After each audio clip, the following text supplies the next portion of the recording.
Before diving into this incredible story, consider subscribing to the channel and hitting the bell. Every story here has something to say, and you won't want to miss a single one. The morning sun bathed the private tarmac of an international airport, making the hulls of luxury jets gleam. The planes seemed asleep, yet ready to leap into the sky at the slightest impulse. Among them, a pristine white Falcon 7X stood imposing and elegant, its perfect lines reflecting the golden light of dawn. In front of this device, motionless, stood Monique Harris, 40-something, black, with a distinguished bearing. Her features expressed a calm determination. Her hair neatly tied back, her perfectly fitted suit and her sober pumps, everything about her exuded elegance and confidence. But this morning, an unusual tension gripped her hands, which were wrapped around her black leather handbag. She wasn't just a customer or a passenger, she was the owner of this jet, but no one around her seemed to recognize him. The hangar manager, Bradley, a white man in his 40s, imposing but with a cold gaze, saw her. His lips pursed, a sneer of contempt appearing on his face. He took a few steps toward her, interrupting Monique's path. "Excuse me, madam, you can't stay here." Her words, seemingly polite, were laden with a condescending tone, as if Monique, simply because of her skin color and natural calm, did not deserve access to what was hers. She replied gently but firmly. "I own this jet. I need to board an urgent flight." Bradley shrugged, ignoring her words. "I don't know who you are. Turn around." As the minutes ticked by, the sound of engines about to start created a dull tension. Passers-by and other employees watched the scene with a mixture of curiosity and unease. A few phones were already raised to discreetly film. Monique knew the situation was about to escalate. She took out her phone and contacted Marcus Reed, his partner and lawyer, to calmly explain the situation to him. Marcus, within seconds, took control of the matter, alerting airport management and reminding Bradley that blocking access to a landowner with official documents could have serious consequences. Bradley, however, seemed unable to comprehend the gravity of his behavior. He stood there, straight, his eyes narrowed, convinced that he had the authority. What he didn't know was that this confrontation would cost a lot, and that in a few minutes, his arrogance would turn against him. The wind played with Monique's dress, her hair moving slightly, as she remained motionless, like a queen before her domain. In her eyes shone the quiet certainty that justice and respect would eventually prevail, and that the truth about his dignity and authority could no longer be ignored. The moment was tense, charged with silent electricity, and everyone knew instinctively that a tipping point was imminent. Bradley would soon discover that he was not in control of this situation. The morning wind blew lightly across the tarmac, occasionally stirring up papers and sheets left by the crew. Monique Harris, calm and upright, still stood in front of her Falcon 7X, watching Bradley with a clear, confident gaze. She hadn't moved a single step. Each passing second seemed to stretch, heavy with tension. Bradley, meanwhile, clenched his fists behind his back, his face flushed with frustration. He'd never had to deal with a situation like this, a black woman, obviously influential, refusing to bow to his perceived authority. "I'm asking you to step back again, madam," he said in a firmer voice, trying to mask his irritation. "It's not safe in here." Monique replied with icy serenity. "I am fully aware of my safety, and I repeat, I am the owner of this plane. If you continue to block me, you are creating an incident that will be entirely your responsibility." She gently removed an official document from her bag, the Falcon's deed of ownership, with all the up-to-date certificates of authenticity and flight. She handed it to Bradley, but he looked away, as if the papers were worthless. A few passers-by and employees watched the scene, some stealing glances at their phones. Bradley felt the pressure mounting, but instead of giving in, he raised his hand to physically stop her, a move Monique calmly anticipated. She stepped back slightly to avoid contact but kept her eyes on the spot, as if asserting her dignity. "You don't understand," he whispered, more to himself than to her. "Yes," Monique replied softly but firmly. "I understand perfectly well what you're doing, and it's called discrimination." Bradley's face tightened. No one had ever spoken to him like that. He tried one last warning. "I order you." But he didn't have time to finish his sentence. At that precise moment, Marcus Reed, Monique's partner and lawyer, arrived running, closely followed by an airport employee. Marcus held up his phone and showed the conversation, the evidence, and Monique's official identification. "Sir, you are blocking a legitimate owner," Marcus said calmly but authoritatively. "Your behavior is completely unacceptable and will be reported immediately." Bradley felt a chill run down his spine. He realized, a moment too late, that he had no control over this situation. His arrogance had just collided with the law and professionalism, and he would soon pay the price for his condescension. Monique stood motionless, watching the scene without a word, her face serene. Her calm contrasted with Bradley's visible nervousness. Passers-by and colleagues around them began to whisper, and several phones continued to discreetly film. Everything was about to change. The tone of the confrontation had just changed. Bradley was no longer the master here. And Monique, patient but determined, knew that the next step would seal the arrogant employee's fate. The wind continued to ruffle the edges of Monique's dress, while the drone of the Falcon 7X's engines mingled with the murmurs of passers-by and hangar employees. The scene had attracted attention. Several people had discreetly taken out their phones, already anticipating scandal if the situation escalated. Marcus Reed, still at his side, kept a watchful eye on Bradley, who seemed to be teetering between anger and confusion. Marcus, in a calm but firm voice, called the airport manager and the airline managing the jet. He explained the situation precisely. "Sir, you have an employee blocking access to a legitimate owner. She has all her documents in order. If you don't react immediately, this will become a serious public incident." A few minutes later, a management vehicle pulled onto the tarmac. Two managers quickly got out, one with a phone to his ear, the other checking tablets. Bradley, still facing Monique, felt the pressure mounting. He had never faced a situation where his behavior was immediately challenged with tangible evidence and authority present. "Mr. Bradley," one of the managers said calmly, approaching, "it appears you are blocking access to a legitimate owner. Can you explain why?" Bradley, red with frustration, stammered. "Well, I." His voice trailed off. No words could justify his attitude. Monique's documents were irrefutable, and the footage from the phones around them showed every condescending gesture and every word he had spoken. Monique, still calm, took out her phone again to show the conversation with Marcus and the official company email. The director took the time to check everything, and his expression became increasingly severe. "Mr. Bradley," he finally continued, his tone grave, "your behavior is unacceptable and discriminatory. You have endangered not only the reputation of the airport but also that of the airline."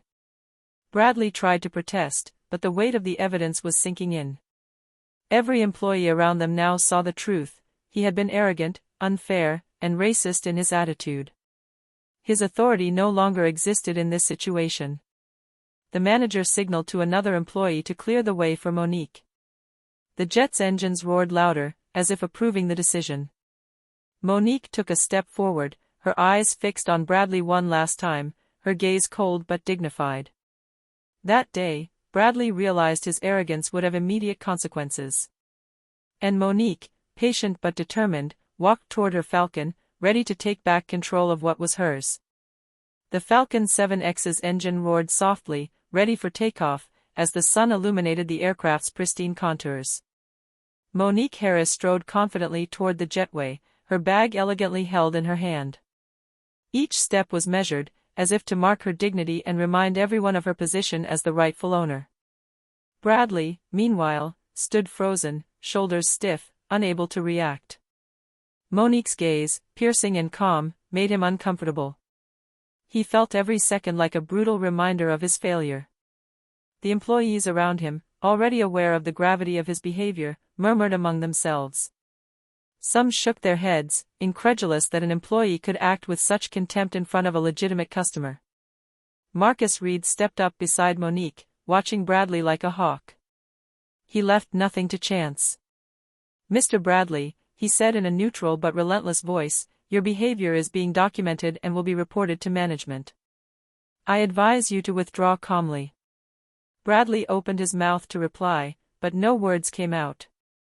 Whatever he had to say seemed paltry in comparison to the evidence surrounding him, the official documents, the cell phones recording the scene, and most importantly, the presence of the airport officials. One of the directors, approaching him, declared, "You are relieved of your duties immediately. Your behavior is incompatible with our company standards." Bradley's face flushed, and for the first time, he felt the reality of his own arrogance. He had thought he was in control, imposing his will through intimidation, but everything had backfired. Justice, calm but relentless, had struck. Monique walked up the jetway without a word, her gaze briefly meeting Bradley's. She wasn't smiling, she wasn't gloating. Her victory was silent, powerful, and irrefutable. She stepped into her jet, closed the door behind her, and the engines rose with a steady roar, ready to carry Monique back to her business and her world, away from the arrogance and discrimination she had just endured. Meanwhile, Bradley was left alone on the tarmac, his uniform intact but his authority and pride shattered. The employees around him murmured, some whispering that they had never seen such humiliation in the hangar. News of his dismissal spread quickly, and all he had to do was face the reality: his behavior had destroyed his career in a matter of minutes. A few minutes after the Falcon 7X took off, the tarmac calmed down, but the employees' murmurs continued. The Bradley incident had left an indelible mark. No one had ever seen such a self-assured employee put in his place with such firmness and dignity. Monique, meanwhile, was in the cozy comfort of her jet. She settled into her leather chair, took a deep breath, and pulled out her calendar. The day was already well underway, and she had several crucial meetings for her startups. But she took a moment to reflect on what had just happened. She hadn't shouted, hadn't publicly humiliated Bradley, but her simple determination and calm had been enough to reveal the truth and command respect. She knew that dignity and patience could be more powerful than any aggressive confrontation. Meanwhile, on the tarmac, Bradley was being escorted to the management office to finalize his dismissal. Employees shunned him, some exchanging disapproving glances, others smiling inwardly at the justice served. News of his discriminatory behavior and job loss would quickly spread, not just in the hangar, but throughout the entire company. The airport director wrote an official report: Bradley's behavior was a direct violation of internal rules, and his dismissal was justified.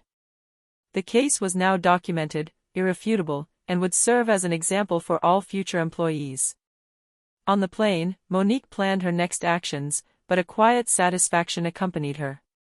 She had faced discrimination intelligently, used her resources calmly, and transformed a potentially humiliating situation into a display of quiet strength. As the jet rose into the sky, Monique gazed at the city below. Each skyscraper seemed to reflect a fragment of her own success, built patiently, with determination and dignity. She smiled slightly. Bradley may have thought he could intimidate her, but that day, respect and justice had triumphed. And on the tarmac, employees were already talking about the event as a historic turning point in their work environment. Monique Harris's name was whispered with admiration, while Bradley's became synonymous with arrogance and incompetence. A few hours later, the Falcon 7X landed in another city, where Monique Harris was having a crucial strategic meeting with investors and partners. She stepped off the plane with the same impeccable posture and serenity as on the tarmac. Every step she took reflected the confidence of a woman who knew her worth and her place in her professional world. Upon arriving at the business center, the reception team regarded her with a mixture of admiration and respect. Rumors about the incident with Bradley had already circulated in some professional circles. A black woman, the owner of a private jet, had confronted and defeated an arrogant employee with her dignity and calm. In the meeting room, the investors were waiting for her. Monique showed no signs of stress; on the contrary, her aura immediately inspired confidence. She took out her documents, presentations, and projections and began to present her projects with impressive clarity and mastery. The tarmac incident had reinforced her image. Not only was she competent and visionary, but she was also able to handle pressure, confrontation, and injustice intelligently. This had an immediate impact on her audience. The attentive investors realized they were dealing with a leader who was unintimidated by anyone, and whose reputation extended far beyond her professional skills. During the presentation, Monique allowed herself a moment of inward reflection. She thought about Bradley, his arrogance and condescension. But instead of feeling anger, she felt a quiet satisfaction. She had used his patience and dignity as weapons, and the result was perfect. At the end of the meeting, the investors unanimously rose to applaud his work and leadership. The tarmac incident became an example of his ability to overcome obstacles and turn tense situations into opportunities to demonstrate his inner strength. As she left the room, she felt that something had changed in the perception of those around her. She was no longer just a successful entrepreneur, she had become a symbol of respect, quiet power, and success in the face of injustice. And somewhere, Bradley, sitting alone in the airport management office, would never understand the lesson he had just received. The next morning, the tarmac incident continued to be talked about within the airport. Employees whispered in the hallways, some shaking their heads at Bradley's arrogance, others silently admiring Monique's calm and dignity. Even the management teams exchanged comments on how she had handled the situation. Bradley, meanwhile, had had a difficult night. The shock of being fired was still fresh, and the shame of his behavior mingled with a bitter sense of helplessness. He had lost not only his job, but also all credibility. Every employee who met his gaze was a silent reminder of his defeat. Meanwhile, Monique continued her routine. Back on her private jet, she flew over to the next city where she had scheduled several strategic meetings. She reflected on the scope of what had happened. A simple incident with an arrogant employee had revealed much more than her own dignity. It had highlighted the need for respect and fairness in a world where appearance and status are often judged before competence. At the airport, management took additional measures. Training on respect and diversity was organized for all staff, and the internal policy regarding customer treatment was strengthened. Monique, without directly intending to, had triggered systemic change. Her calm and determination had left a lasting impression. Later that day, Marcus Reed sent him a message. Congratulations. Not only have you resolved your situation, but you have also set a powerful example of leadership and dignity. The effects will be felt for a long time.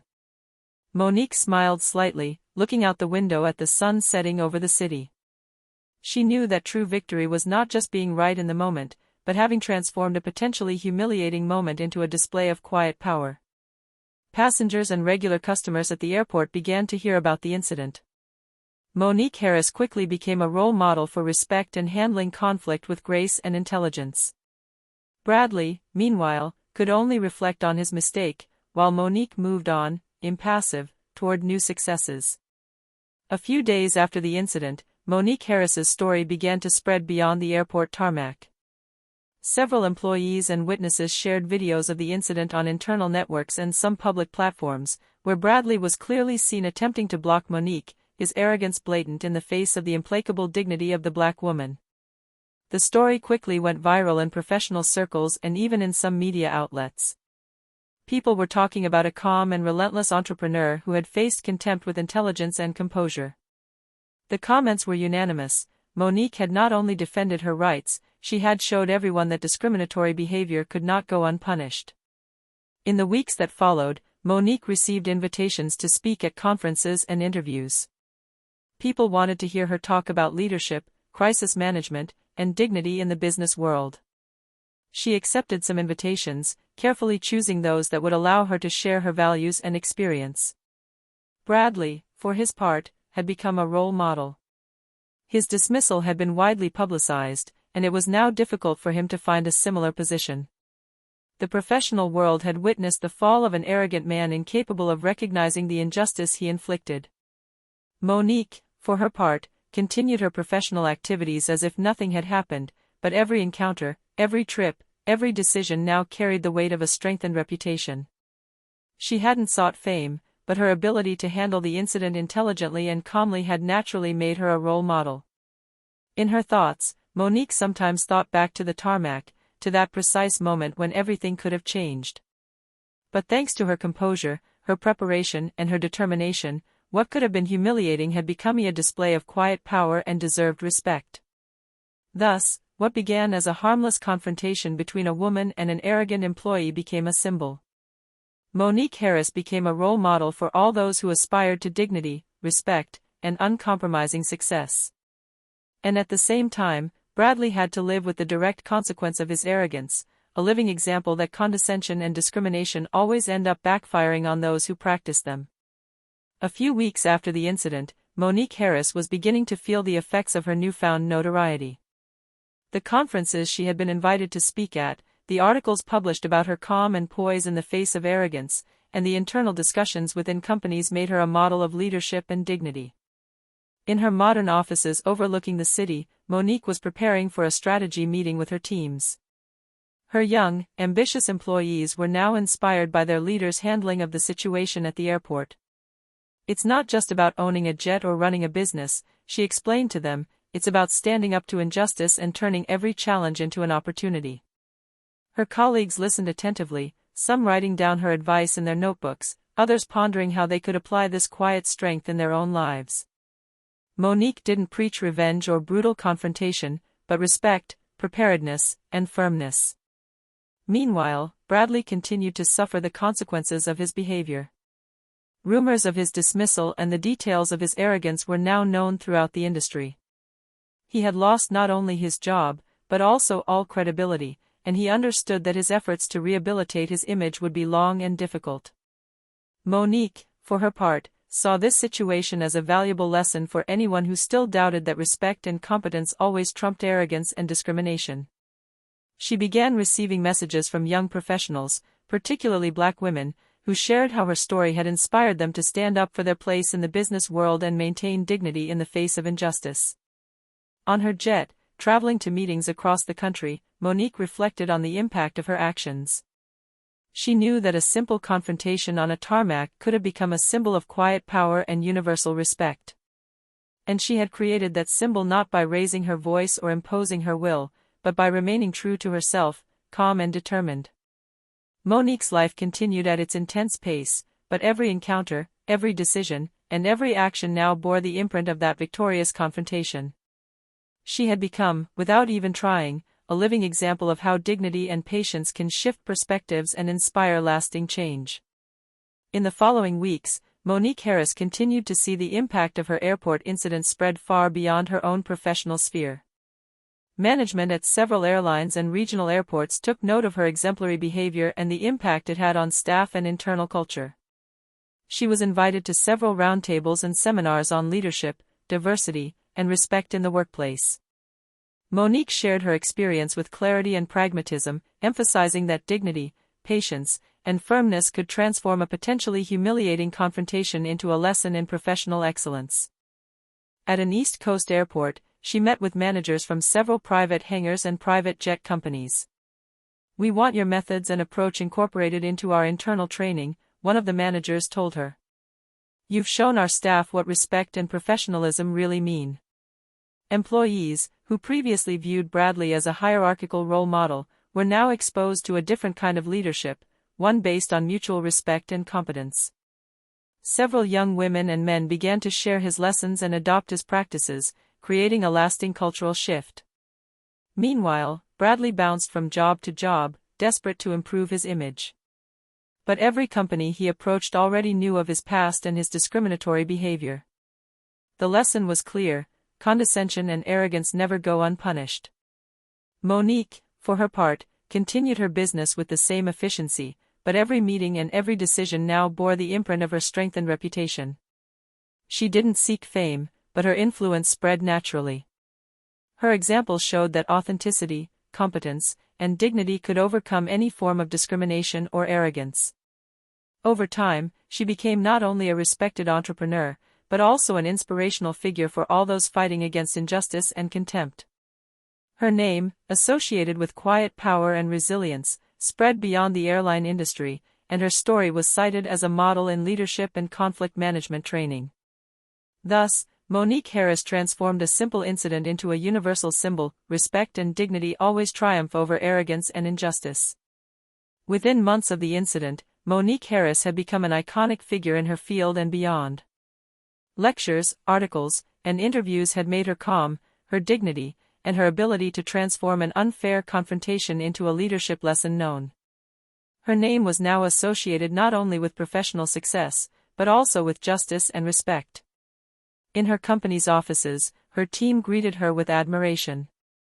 Young employees were inspired by her way of handling difficult situations, and many recounted how they applied her principles in their own work and daily lives. Monique's reputation had transcended the initial incident. She had become a living symbol of resilience and quiet power. As for Bradley, his fall had been complete. His attempts to regain a decent position had failed, and his name was now synonymous with arrogance and discrimination. He realized too late that pride and condescension, especially towards someone prepared and worthy, never leave one unscathed. Every new job rejection, every suspicious look in the professional world, was a reminder of his public defeat. Monique, for her part, continued her business calmly and efficiently. But every decision, every encounter now bore the imprint of her example. She knew that dignity and patience could transform a negative situation into a resounding display of power and respect. One evening, as she gazed out over the city from her desk, Monique thought back to that morning on the tarmac. It had all started with a few tense minutes in front of a private jet, yet that moment had been enough to create lasting change. She smiled, not out of vanity, but out of quiet satisfaction. She had proven that a right action, carried out with calm and determination, can transform the world around you. Her story, now told and shared, continued to inspire thousands of people, women and men, young and old, all faced with injustice or arrogance, could draw inspiration from Monique Harris. A clear and timeless lesson emerged from her journey: dignity, respect, and perseverance are more powerful weapons than arrogance and injustice. And as the sky lit up with the last rays of the setting sun, Monique, serene and strong, knew that her victory was not just personal. She had sown a seed of change that would continue to grow long after her.